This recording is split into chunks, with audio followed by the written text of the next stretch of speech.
7 лет я занимаюсь смешанными единоборствами ММА.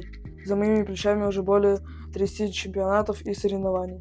Мне очень нравится этот вид спорта. Для меня каждый поединок – это возможность проявить себя. 26-27 сентября на соревнованиях в Санкт-Петербурге мне удалось одержать победу и привезти золотую медаль на свою родину. Когда он позвонил и сообщил о первом месте, мы очень были за него горды. И в этом, конечно же, большая заслуга тренера. И мы, как родители, конечно же, готовы поддержать стремление сына в этом виде спорта.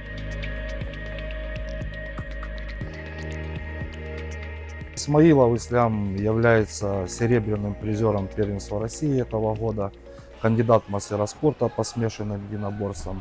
Ислам тренируется уже больше 7 лет, выступает в категории 40 кг. На турнире «Железный лев» в Санкт-Петербурге Ислам за выход в финал встретился со своим давним соперником, с представителем с Краснодара.